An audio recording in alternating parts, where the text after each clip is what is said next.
మీకు దిక్కున్న చోట చెప్పుకోండి. జనసేన పార్టీ ఇన్ఛార్జ్ అందుబాటులో లేక ట్రాన్స్ఫర్ మీద వచ్చినటువంటి ఉద్యోగుల్ని విధుల్లో చేర్చుకోవడానికి కమిషనర్ నిరాకరించారు. ఎంత ఆసక్తికరమైనటువంటి పరిణామం చూడండి. జనసేన పార్టీ ఎమ్మెల్యే ఏమో పవన్ కళ్యాణ్ పిఠాపురం అసెంబ్లీ నియోజకవర్గానికి. పిఠాపురం తాలూకాలో ఎమ్మెల్యే అడుగు పెట్టడానికి తీరిక లేదు కాబట్టి అక్కడ ఒక ఇన్ఛార్జిని నియమించారు. ఆ ఇన్ఛార్జ్ 2 రోజుల పాటు ఎక్కడో పని మీద వెళ్ళారు. ఆయన వాస్తవానికి పిఠాపురం వాసి కాదు, ఆయన బయట అనపత్తి నియోజకవర్గం నుంచి రోజు ఒకసారి పిఠాపురం వచ్చి వెళ్తూ ఉంటారు. అలాంటిది ఆయన 2 రోజుల పాటు రాలేకపోతున్నారు. ఇన్ఛార్జ్ లేరు కాబట్టి మిమ్మల్ని డ్యూటీలో చేర్చుకోలేము అని పిఠాపురం మున్సిపల్ కమిషనర్ ఉద్యోగులకు చెప్పడం అంటే ఎంత విచిత్రంగా చూడండి. అసలు ఆ ఇన్ఛార్జ్ ఎవరు అనుమతి ఇవ్వడానికి, ఆయనకి సంబంధం ఏంటి, ఆయన ఎవరు ఆమోద ముద్ర తెలపడానికి? ఉద్యోగులు వేరే మున్సిపాలిటీల నుంచి బదిలీ అయ్యి పిఠాపురం వచ్చినప్పుడు వాళ్ళు చేర్చుకోవాల్సిన బాధ్యత కమిషనర్ది. ఇన్ఛార్జ్ లేరు కాబట్టి నేను చేర్చుకోలేకపోతున్నాను అంటూ మీడియాతో చెప్పడం అంటే ఎంతగా బరితెగింపు.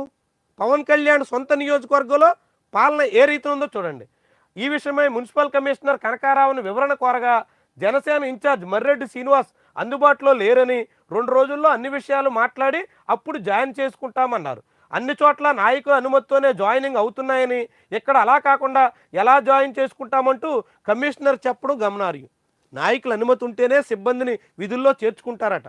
అన్ని చోట్ల అదే జరుగుతుందట.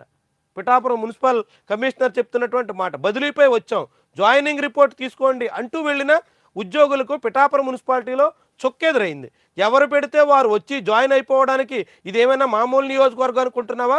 ఇది పవన్ కళ్యాణ్ అడ్డా, జాయిన్ అవ్వాలంటే ప్రత్యేక ఆర్డర్ ఉండాల్సిందే అంటూ మున్సిపల్ కమిషనర్ కనకారావు వాళ్ళకి అభ్యంతరం చెప్పడంతో వాళ్ళు ఏం చేయాలో పాల్పోయినటువంటి పరిస్థితి. పక్క పిఠాపురం, సామర్లకోట, పెద్దాపురం, తుని ఇలాంటి మున్సిపాలిటీల నుంచి 7 జూనియర్ అసిస్టెంట్లు పిఠాపురం, గొల్లపోలు మున్సిపాలిటీలకి బుధవారం బదిలీపై వచ్చారు. వాళ్ళని చేర్చుకోవడానికి పెడుతున్నటువంటి కండిషన్స్, ఇదెక్కడి నిబంధన, ఇదేం విడ్డూరం. చాలా విస్మయకరమైనటువంటి వ్యవహారం పిఠాపురంలో సాగుతుంది. పవన్ కళ్యాణ్ సొంత నియోజకవర్గంలో జనసేన పార్టీ నాయకుల అనుమతి ఉంటే తప్ప అక్కడ ప్రభుత్వ సిబ్బందిని జాయిన్ చేసుకోవడానికి కూడా నిరాకరిస్తున్నారంటే ఏం నడుస్తుంది ఇక్కడ ప్రజాస్వామ్యం?